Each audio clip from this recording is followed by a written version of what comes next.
오늘 오후 예배는 베트남 선교 헌신 예배로 우리 같이 인도받도록 하겠습니다. 바울아 두려워 말라라는 제목으로 말씀을 확인하도록 하겠는데요. 우리 서론에 먼저 이번 주간에 어떤 말씀으로 우리를 인도하셨는가 그 부분 좀 정리하고 말씀 받도록 하겠습니다. 전도 운동의 새로운 시스템이다라는 그 주제 가지고 목회 사모원 목사님들 모였을 때 말씀을 주셨습니다. 이번 WRC 주제가 용언응답의 시작, 과정, 여정 뭔가요? 그렇게 되죠? 시작, 과정, 끝. 그렇죠.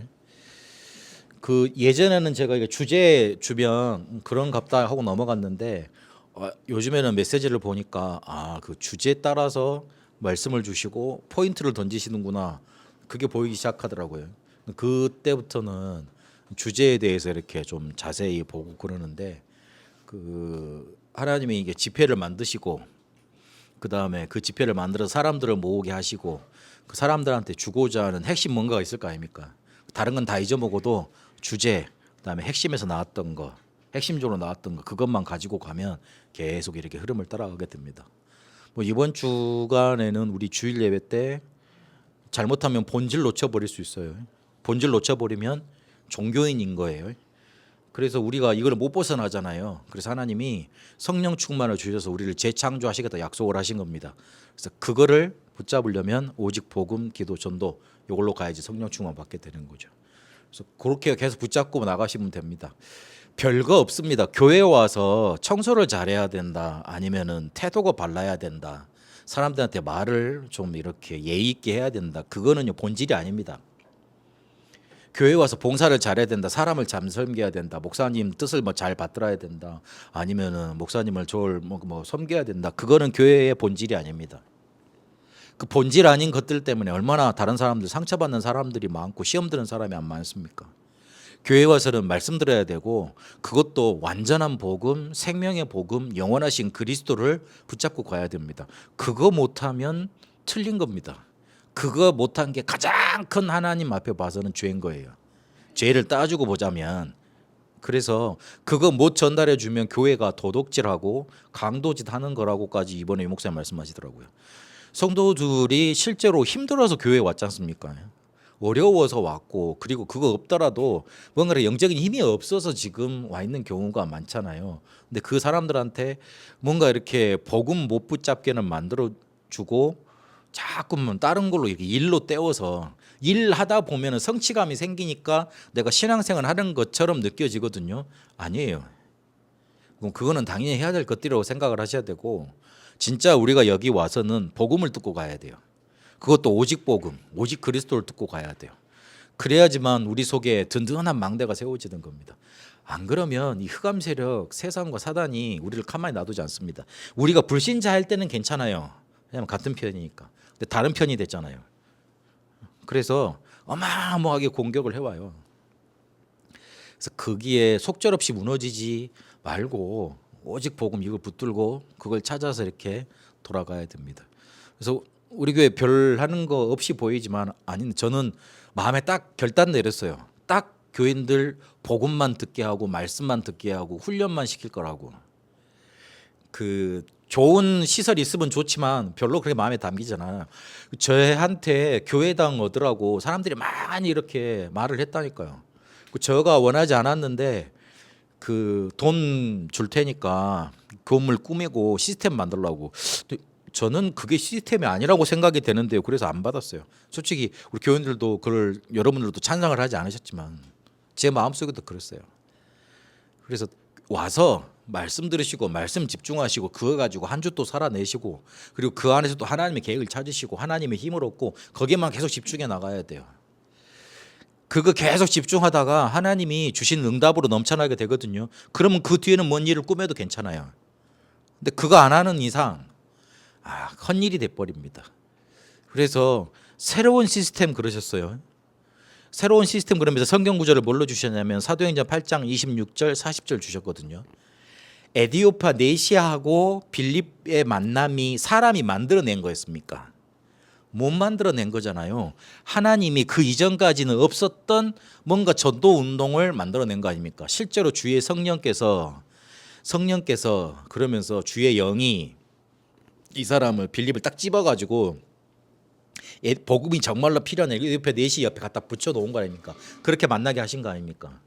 그렇게 우리에게 새로운 전도운동의 시스템 하나님이 만들어주고자 하시는 겁니다. 만들어내는 게 아니고 하나님이 준비하신 응답을 따라가는 겁니다. 그래서 그러려면 과거 300%를 뭘로 누려야 되느냐? 응답 300%로 누릴 수 있어야 됩니다. 거의 대부분 과거를 없애려고 합니다. 과거에서 빠져나오려고 합니다. 근데 그게 됩니까? 과거가 부정이 됩니까? 나의 인생 일부분인데, 나의 삶의 일부분이었고 오히려 전체일지도 모르는데, 그래서 이걸 응답으로 바꿔야 되고 300% 빠져나와야 되고, 실제로 그거를 하나님이 이렇게 완전한 기도 제목, 전도 운동 방법으로 만드시는 걸 확인해야 된다. 근데 과거에서 빠져나오려고 그러니까 그거를 꿈에도 이렇게 생각할 수 없는 어려운 곳이라고 생각을 하는데 그렇지 않다 그랬어요. 쉬운 것이다. 어려운 곳일 수 있지만 쉬운 것이다. 왜 그러느냐? 사람들이 거의 대부분 내 생각 각인 수준으로 살아가지 않냐? 그것만 죽여버리면 될 거 아니냐? 그러면 과거에서 빠져나온 건 쉬운 거니까. 그래서 고린도후서 5장 17절에 새로운 피조물로 만드셨다 그랬습니다. 과거를 300% 만든다. 응답 300% 누린다는 말은 뭐가 포함되어 있냐면 과거를 완전히 발판 삼고 완전히 기도 제목 삼고 완전한 전도 방법으로 삼는 겁니다. 저는 불신자를 만나서 우리 집안 얘기를 꼭 합니다. 내가 이렇게 살았다. 우리 아버지 어머니가 이랬다. 그리고 우리 집안이 이랬다. 그런데 하나님이 나에게 깨닫게 하시더라. 요한일서 3장 8절. 그 성경 구절 가 직접 말해줘요. 불신자한테도. 제 정말 뭔가 이렇게 잊어버리고 싶었던 저주했던 그 제 과거가 우리 집안이 전도 방법이 돼 있고 전도 메시지가 돼 있더라고요. 그렇게 빠져나온 걸 말하는 겁니다. 그래서 제가 유튜브 제가 이거 지금 DR 미션 처치 이거 하고 DR 미션 TV 그것도 하고 있지만 다른 하나 채널이 있거든요. 지금은 거의 영상 안 올리는데 거기에다 뭘 올려놨냐면 알코올 중독자 치유된 거 그래가지고 우리 집안 얘기에 대해 간증해서 올려놨었어요. 그때 코로나 때 이렇게.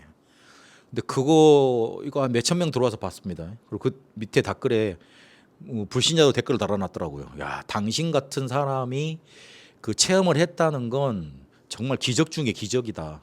그래서 나라에 이렇게 알코올 중독 이렇게 방지 운동 이런 거 당신이 가서 좀 이렇게 외치고 해라. 그런 댓글까지 써져 있더라고요. 그분 보니까 완전 불신자예요. 보니까 예수 믿는 사람이 아니야. 그런데도 그 정도까지. 그러니까 하나님이 그렇게 복음 저에게 주시고 바꿔 놓으시더라고요. 근데 제 과거 들어보면 제가 이거 옛날 생각해 보면 너무 끔찍해요. 근데 그게 지금 제게 아무런 상처로 남아 있지 않다니까요. 그러니까 오히려 그거를 자랑할 수 있도록 하나님이 작품 만들어 주시더라고요. 그래서 이걸 할 수 있도록 힘 얻어야 되니까 아침에 서밋타임 해라. 밤에 300% 준비해라. 그리고 낮에는 5가지 확인을 해라. 그 5가지가 7 응답 중에 흐름부터 해가지고 신분 권세 전도 선교 이렇게 5가지였지 않습니까? 그리고 오늘 300% 응답으로 전달을 해야 된다 그랬습니다. 응답 받아서 전달하는 거예요. 그런데 요 두 번째 강의 때 뭐가 포인트로 나왔냐면 3가지 뜰과 금토일 시대 요거를 오늘 지금 누려야 된다는 거죠. 왜 3뜰을 우리가 해야 되냐면 이미 사단과 3단체가 3뜰을 장악하고 있습니다. 지금 보면 사람들 일요일 아침에도 보면 나이 드시면 5, 60대, 70대 이 정도 분들은 배낭 하나 메고 산으로 가세요. 그리고 이미 40, 50대는 캠핑 그 장비 갖춰가지고 들로 산으로 다녀요. 이미 금토일 시대는 불신자 레저 시대로 다 지금 우리나라는 뺏겨버렸어요. 그렇잖아요. 근데 이거를 알고 어느 교회는 토요일 날 예배를 드리더라고요. 온누리교회 같은 교회는. 토요일 날 예배를 드리고 그리고 저기 뭐 사랑의 교회인가 어디 보니까 저기 안성이나 이런 데 이렇게 그 콘도식으로 만들어 놓고 거기에 수양원 만들어 놓고 거기에서 위성으로 예배를 드리고 거기에서 조금 하루 쉬다 그런 형식으로 만들어 놓는 전원 교회를 하는 그런 교회들도 있기는 하더라고요. 뭐 그러면 그렇게 큰 교회만 그렇게 해버리면 작은 교회는 어떡합니까 이제 문제가 생기죠. 근데 이미 그렇게 사단이 그리고 이 선진국이 그리고 레저 시대 이런 것들 흐름 속에 다 지금 3가지 뜰 금토일 시대에 빼앗아 가버렸다. 그러면 우리는 이걸 손 놓고 방치하고 있어야 되느냐? 그럼 후대들 다 거기에다가 휩쓸리도록 놔둬야 되느냐? 아니다. 오직이란 걸 답으로 붙잡고 24, 25 영원 이렇게 눌려내고 그리고 근원과 근본을 살리는 본질을 살려내는 응답을 누리면 된다. 그런 형태가 중요하고 시설도 중요합니다만은 일단 거기 가서도 얻지 못하는 평안함을 아무 시설 없는 곳에 아무런 힘없는 사람들과 함께 예배하고 기도하는데 누릴 수 있다면 그게 진짜 세 가지 뜰이고 금토일 시대를 하는 거잖아요.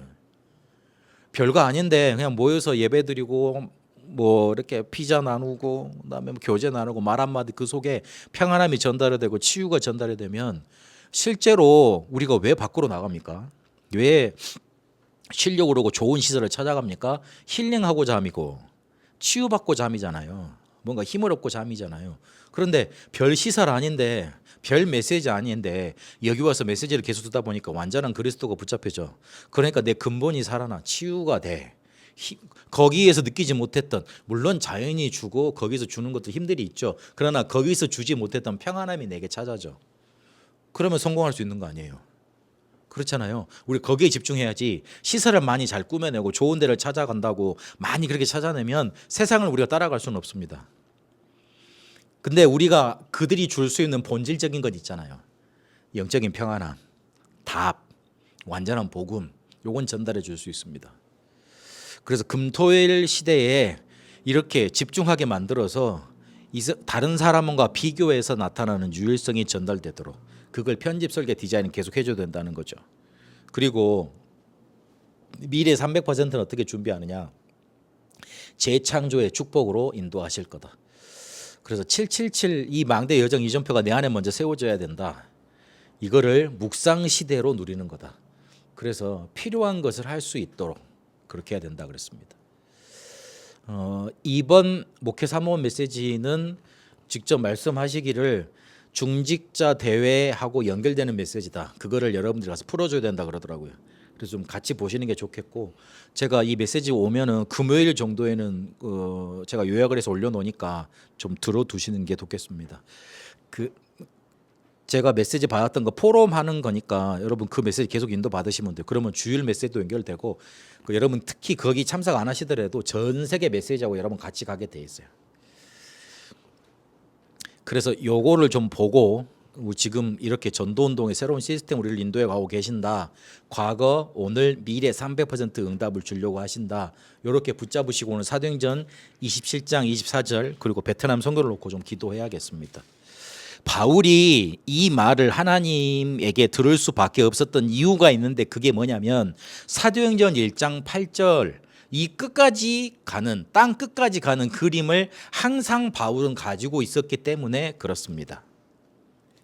바울이 그냥 단순히 뭔가 메시지를 잘하고 공부를 잘해서 이게 뭔가 준비가 잘 되어 있기 때문에 하나님이 이런 메시지를 줄 만큼 축복하셨던 것만은 아니에요. 사도행전 1장 8절 땅 끝까지 이르러 증인될 것이라는 걸 항상 바울은 마음속에 가지고 있었습니다. 그래서 로마의 복음 편지를 보내면서 뭐라고 그랬냐면 내가 서바나로 갈 거다. 너희를 거쳐서 서바나로 갈 거다. 그 목적을 가지고 로마에 있는 교회들한테 이 편지를 한다. 그렇게 편지 이유를 밝혔습니다. 편지하는 내용을요. 그 말은 뭔 말이냐면 자기가 항상 땅 끝까지 가야 되겠다. 예수님이 하신 말씀 그거를 예수님이 말씀하신 그 장소에 있었던 제자들보다 더 마음속에 품고 있었던 거예요. 그 그림을 그리고 있었던 거예요. 아시아 마게도냐 복음화가 끝났잖아요. 그렇잖아요. 그러니까 이제 로마를 거쳐서 서바나까지 가야 될 시간표가 왔다고 느껴진 거예요. 그래서 두란노에서 아시아에서 막 역사가 일어나니까 그 뒤에 한 일이 뭐지요? 예루살렘으로 내려갔습니다. 예루살렘은 어떤 곳입니까? 자기를 죽이려고 하는 사람들이 드글드글 대는 곳이에요. 그러니까 적진으로 들어간 거예요. 그렇게 봐야 돼요. 근데 그거를 일부러 갔어요. 그러니까 일부러 이 사람이 가니까 옆에서 뭐라 그랬냐면 그 환상을 보고 그리고 예언하는 선지자들이 있었어요. 그 사람들이 바울을 잡고 말렸어요. 내가 당신을 위해서 간절히 기도하는데 당신이 이렇게 찹고에 차여서 이렇게 감옥에 갇히는 꿈을 꿨다. 그래서 큰 환난을 당하더라. 그래서 그거 당하지 않도록 내가 당신한테 미리 알려준다. 바울은 이미 알았어요. 예견을 했던 거죠. 기도 안 해봐도 그건 아는 일이잖아요. 자기를 죽이려고 하는 사람들이, 자기를 죽이려고 40일 금식했던 사람들이 결세대가 있었다는 걸, 그걸 예루살렘에 그렇게 결성되어 있었다는 걸 자기들이 바울이 알고 있었는데, 그래서 나도 안다. 나를 그갖고 그 말로 나를 괴롭히지 말라. 그러면서 이렇게 그 사람들을 멀리하고 이렇게 보냈던 그런 장면이 사도행전을 보면 나옵니다. 그리고 자기가 가서 무슨 일을 당할 줄 알았기 때문에, 그리고 다시는 그 자기들이 세우는 제자들하고 못 볼 걸 알았기 때문에 마지막에 아시아에서 이렇게 복음을 전하고 마지막 팀 사역을 하면서 제자들과 장로들과 함께 부둥켜 안고 우는 장면이 사도행전에 나타나 있습니다. 죽으러 가는 거예요. 쉽게 말하면. 복음을 전하러 땅끝으로 간다고 그림을 품고 있었지만 혹시나 가서 예루살렘에서 잡혀서 죽을지도 모르는 그런 상황이었어요. 어찌 될지 모르는 상황이잖아요. 그런데 유대인에게 잡혔고 또 총독에게 잡혔으면서 그 사람들이 뭘 하냐면 복음을 증거합니다. 자기가 어떻게 복음을 받았는가, 다메섹 도상에서 임했던 그 역사를 간증하면서 복음을 전합니다. 그래서 사도행전 20장까지 전도 역사가 막 일어나다가 21장부터는 사도 바울이 메시지 하는 거, 그리고 변론하는 거, 그런 내용들, 설교 내용들이 쭉 나오지요. 그러니까 20장까지는 이렇게 재밌게 읽어가다가 21장부터는 설교가 나오니까 좀 졸리지요. 안 읽어보셨음을 티내시면 안 됩니다. 다 읽어보셔야 됩니다. 나 지금 우리 지금 성경 60읽고 계속 흘러가고 있는데 다 읽고 계시지요. 아멘. 그러니까 드라마보다 재밌다니까 그러네. 소설보다. 어쨌든 야 어디까지 했습니까? 유대인과 총대한테까지 간증하면서 복음을 전합니다. 그러니까 그 사람들이 막 너 미쳤구나 이렇게 말을 해요. 그런데 25장에 이제 한참 다 증거하고 난 다음에 가이사한테 갑자기 바울이 상고를 하는 거예요. 그러니까 26장 32절에 그 총독과 그 옆에 있던 재판하라는 사람들이 딱 뭐라고 말을 하냐면, 이 바울이 상고하지 않았더라면 석방할 수도 있었는데, 그렇게 안타까워합니다. 일부러 바울이 의도를 가지고 상고를 한 거잖아요. 로마로 가려고. 로마로 가려면 자기가 돈 내가지고 옆에 경호원 끌고 가야 되는데 얼마나 좋습니까? 자기는 죄수지만 옆에 호위돼 있지. 죄수 호송해야 되니까. 로마 시민권자 그냥 보내면 안 되거든요. 그러니까 로마 군대가 호위해 주지. 배 싹 냅니까? 아니, 그대로 가는 거지. 그냥 배 싹 안 내고 죄수 호송하니까 나라에서 되는 거지. 그래가지고 죄 없는 죄수지만 배를 통해서 로마로 압송되게 됩니다. 27장 첫 반부에 보면, 그런데 바람의 방해가 심했다 그랬습니다. 맞바람이 치고 풍세가 허락하지 않았다, 그렇게 기록하고 있습니다. 가려고 하는데 바람이 계속 치는 거예요. 근데 그 정도 이렇게 바울이 그걸 읽으니까, 야, 우리가 그 위태로울 거다. 27장 10절에 보니까 이번 항해가 위태로울 것이라고 조언을 하고, 백부장에게 조언을 하고 선장에게 조언을 합니다. 바울은 당시에 세계 여행을 많이 해본 사람 아닙니까?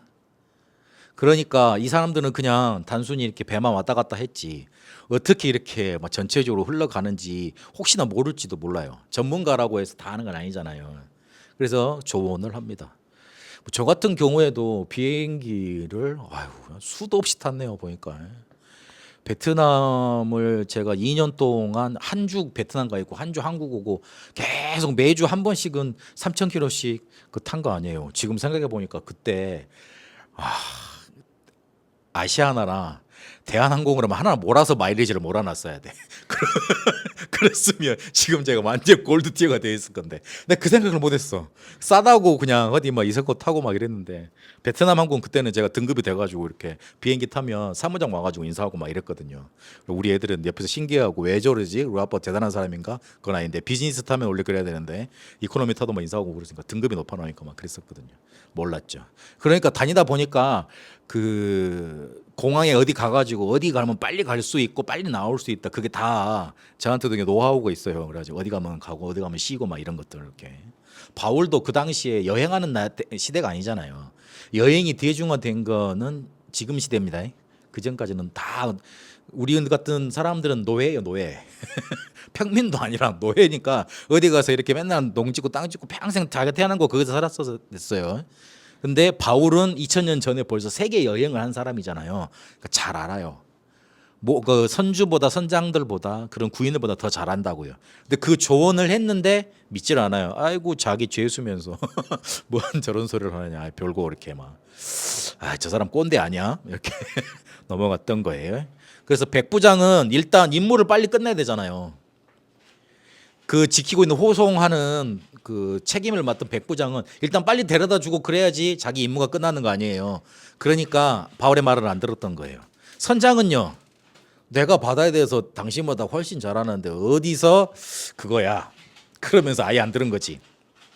선주는 일단 이 사람을 빨리 실어다 주고 또 배를 다시 돌려야지 이득이 생기잖아요. 그러니까 그게 말이 안 들려오죠. 왜 지금 바다 괜찮은데 지금 나가면 되지? 이 생각을 했던 겁니다. 내 생각 수준 각이된 것으로 판단하고 결정 내릴 수밖에 없는 거 아닙니까? 그래서 결국 뭐를 만나느냐? 풍랑 만나버립니다. 그렇게 말을 안 듣다가 풍랑 만나버립니다. 가끔 안타깝습니다. 목사가 전도자가 이렇게 보다가 이렇게 말 못해서 하는 경우 있거든요. 그러면 심각한 때인 거예요. 근데 그때까지도 이제 안 들어버리면 이게 풍랑 와버리는 거예요. 그래서 노력을 해보지요. 근데 그 노력으로 구원을 얻을 수 있었습니까? 못하죠. 이렇게 어떻게든 배를 잡아보려고 안간힘을 쓰는 거예요. 풍랑 만났는데 그 풍랑 만난 배를 가만히 놓칠 수는 없잖아요. 잡고 어떻게든 해보려고 노력을 한 거예요. 그런데 노력으로 해결 안 되는 절대 불가능의 문제 속에 그 풍랑을 만나버린 겁니다. 그래서 이 사람들이 모래톱, 그러니까 스르디스라고 하는 모래톱, 거기에 걸릴까봐 연장도 내리고 배를 띄워야 되겠죠. 모래톱에 걸려버리면 배가 넘어질 거 아니에요. 그러면은 배가 완전히 이렇게 파손될 거 아닙니까? 그리고 짐도 버리고 배에 있는 기구도 다 버려봅니다. 자기가 생각할 수 있었던 자기들이 뭔가 이렇게 항해하면서 어떻게든 풍랑을 벗어나는 방법을 다 동원해 본 겁니다. 그러나 그것도 먹히질 않았습니다. 결국 하나님의 계획을 붙잡은 바울에게 하나님이 말씀 주시고 가이사 앞에 네가 서야 되니까 너와 함께한 자들 내게 다 주겠다 그러시면서 그 말씀이 들려지고 난 다음에 그 말씀이 그 배에 함께한 사람들에게 전달되고 난 다음에 그제야 폭풍이 끝이고 그리고 한 섬에 이르러서 이 사람들이 살아나고 구원을 받게 됩니다. 전도자가 말했던 대로 복음을 붙잡고 구원의 길을 붙잡았다면 만나지 않아도 될 건데 이 시대가 과연 그렇습니다. 말씀을 듣지 않습니다. 우리 그것보다 우리가 가지고 있는 지식과 과학이 더 낫지 그렇게 생각을 합니다.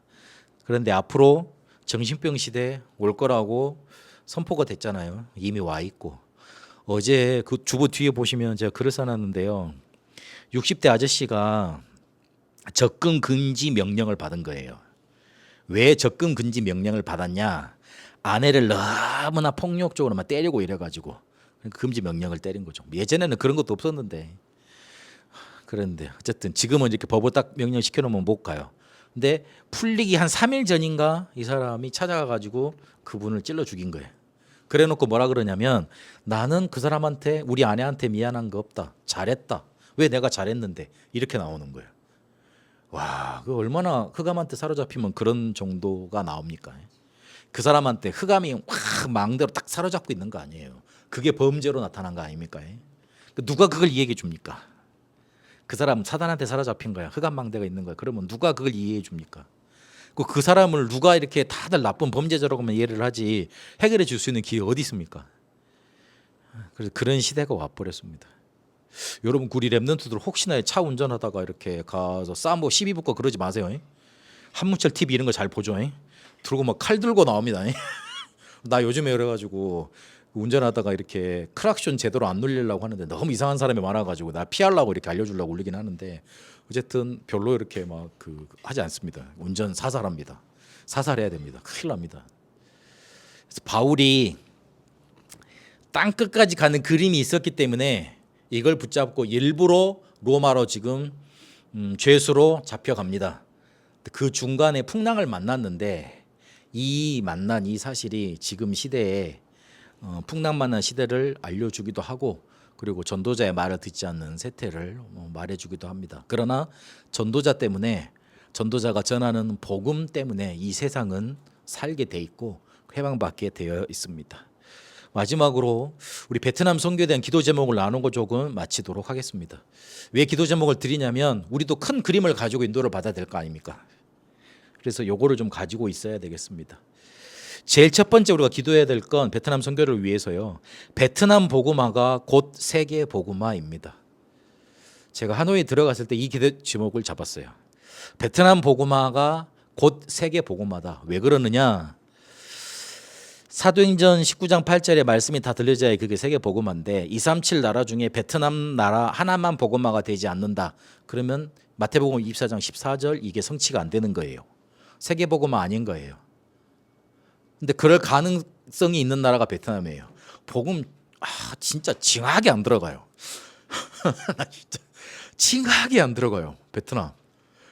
그러면 징하게 안 들어간다고 해서 포기해야 됩니까? 아니죠. 하나님의 더 큰 계획이 있는 나라죠. 희한하다니까. 그 한국 사람들이 살고 있는 나라 중에 다락방이 그렇게 역사가 안 일었던 나라가 딱 하나 있는데 그게 어느 나라냐면 베트남이에요. 한국 사람 있는 데마다 베트남 그 다락방 운동 계속 일어나가지고 복음 운동 난리도 아니었습니다. 그런데 딱 어느 나라만 그 운동이 안 일어났느냐? 베트남이에요. 희한하죠. 그래서 그래 이 베트남 복음화를 해야지 세계 복음화 되겠다. 이 마음이 저한테는 생기더라고요. 그래서 여러분 놓고 기도하실 때 베트남 복음화가 곧 세계 복음화예요. 우리한테 그걸 맡기셨어요. 1억 영혼이 있고요. 거기에 100만 제자 찾아내야 됩니다. 그리고 챗 GPT한테 물어보니까 베트남에 한국 사람이 몇만 살아 그러니까 17만 몇만 명, 몇천 명 산다 그러더라고요. 한 18만 정도 사는 거죠. 하노이에만 7만 명, 그리고 저기 호치민에 한 8만 명 넘게 그렇게 살고 있습니다. 영사관이 하노이하고 호치민만 있었는데 다낭도 생겼대요. 다낭에 많이 사람들이 들어가니까. 전에 말씀드렸습니다마는 다른 한인 사회처럼 다락방 전도운동이 파급된 적이 없습니다. 그래서 하노이에 한국 사람만 1천 명의 제자 10지교에 놓고 계속 기도하라 하자고 그렇게 기도 제목을 드린 겁니다. 우리가 베트남 현지 가서 베트남 현지인한테 복음 전하는 건 그 나라 법으로 불가능하고 그리고 어렵습니다.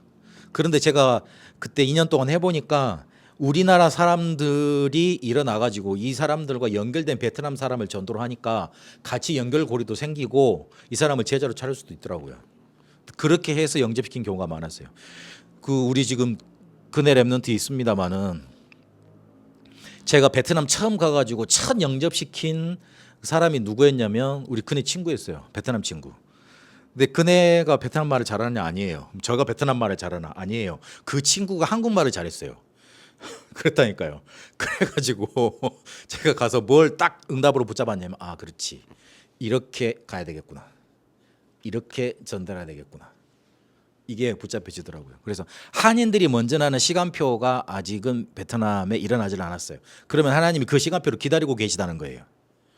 우리가 물론 가서 베트남 사람 전도해야 됩니다만은 그러기 위해서 한 단계 우리하고 연결된 거를 좀 찾자는 거예요. 그리고 베트남 TCK 한배가정 한국 내에 들어와 있는 유학생 이런 것들 다 합치면 30만이 넘습니다. 우리나라에 그 다민족이 300만이 들어와 있는데 그 중에 80만 200 중국 사람들이 제일 많이 들어와 있어요.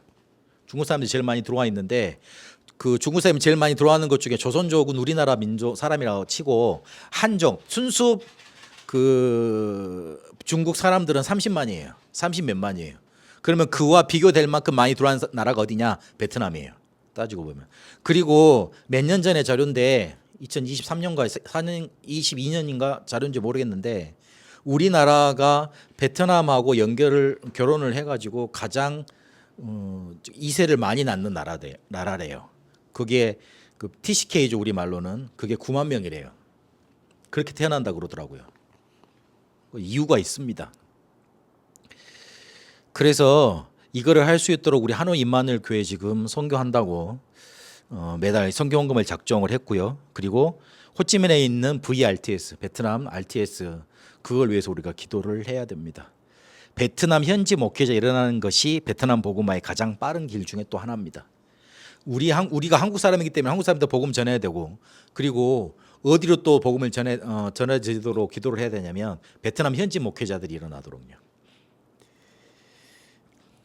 그리고 앞으로 선교 캠프로 들어가면 그 지금까지는 연고자가 우리 권사님이 거기 가 계셨기 때문에 권사님을 통해서 이제 캠프를 하고 그랬지만 지금은 나와 계신 상태이기 때문에 연고자를 계속 찾을 겁니다. 그 우리 아는 사람, 어떻게든 아는 사람. 그래서 제가 지금 예전에 이렇게 만났던 사람들, 연결될 사람들 다 찾아내서 연결을 하고 있습니다. 그래서 찾아갈 거예요. 그리고 다락방 사람인데 거기 가서 이렇게 예배 안 드리고 혼자 이렇게 뭐 인터넷 예배 틀어놓고 있는 사람 있을 거예요. 그런 사람들 가서 자극시키려고요. 가서 욕을 해야지 좀. 정신 차려라. 그게 예배 드리는 거냐. 정신 차려라. 교회에 있다. 가서 와 당신 좀 헌금도 하고 그래라. 그런 식으로. 그러면 가장 슬퍼할 분들이 이제 파송에는 본교회 목사님들일 건데 그런데 그 사람들한테 내가 이렇게 막 하여튼 그래요. 목사 마음이 그긴 그래. 어쨌든 제가 목사니까 잘 알긴 아는데 하여튼 베트남 복음에서 제가 잘 쓰겠다고. 내가 이제 우리 그 동기 목사님한테 그 지태한 장로 있을 때 우스갯소리로 그랬어요. 형님, 지태한 장로 나한테 좀 잘 줘요. 내가 잘 쓰고 물건 있냐 이렇게 내가 잘 쓰고 다시 돌려드릴게 이랬거든요. 농담조로 그랬어요. 그래서 내가 목사님들 동기를 잘 알기 때문에 그래서 조금 이렇게 같이 합쳐져서 이렇게 8화로 이렇게 복음 전해질 수 있도록 그 부분 놓고도 좀 기도해 주시고요. 그리고 박장의 전도학교 세워진다고 그럽니다. 그리고 VRTS 요 부분 방향으로 계속 인도받도록. 그러니까 호찌민의 그 RTS 신학교가 있는 날 전도학교도 있을 건데 박장에 그럼 제가 박장으로 같이 갔다가 호찌민도 같이 가보고 이런 식으로 계속 그렇게 9월달 12월달은 들어가 보려고 합니다. 그러면서 연고자 있으면 계속 찾아내서 팀사역하고 이렇게 하는 걸로 이렇게 하려고 그럽니다. 이런 그림을 가지고 인도를 받도록 하겠습니다. 하나님이 우리에게 베트남 복음화를 맡겨주셨습니다. 그게 곧 세계 복음화입니다. 그래서 우리는 그거 일단 집중해서 인도 받으면 됩니다. 그러면 또 다른 나라 붙여지면 또 다른 나라 하고 또 다른 사람 붙여지면 또 다른 사람 하고 그러면 됩니다. 지금 우리가 인도받을 것은 이거다. 그리고 여기에 우리 이순주 집사님을 책임자로 이렇게 하나님이 임명해 주셨는데 힘 주시고 그리고 인도받을 수 있도록 여러분도 기도 모아 주시기 바랍니다. 바울아 두려워 말라. 바울은 사도행전 1장 8절 땅끝까지 가는 그림을 가지고 있었습니다. 우리 베트남 복음화, 세계 복음화의 그림을 가지고 땅끝까지 이르는 축복 여러분 먼저 누리게 되시길 축복합니다. 살아계신 하나님, 우리에게 전도운동의 새로운 시스템 허락하셨음을 봅니다. 바울이 가졌던 땅끝까지 가는 그림을 우리에게도 주셨으니 베트남 복음화 곧 세계 복음화의 언약을 붙잡고 인도받게 하옵소서. 일억 영혼 속에 복음 증거될 수밖에 없도록 예비하신 남은 자 100만 전도 제자의 문을 열어 주옵소서. 특히 한인 사회에 이 성경적인 전도 운동으로 역사 일어날 수밖에 없도록 일천 제자의 문을 열어 주옵소서. 우리 담당하고 있는 이지순 집사님에게도 성령의 충만함을 더하여 주옵시고 은혜 가운데 이 선교 사역을 감당할 수 있도록 인도하여 주옵시고 그리고 우리가 기도하고 있는 베트남 RTS를 통해 베트남 살릴 수 있는 목회자가 세워진 응답 허락하여 주옵소서.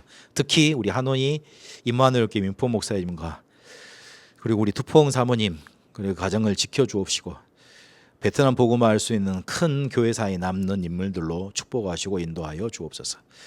우리 모든 기도하며 마음을 모으고 또 예물을 모으는 우리 모든 다음교회 성도님들 특히 우리 렘넌트들 하나님 인도하여 주옵시고 세계 복음화에 쓰임 받도록 베트남 복음화에 쓰임 받도록 축복하옵소서.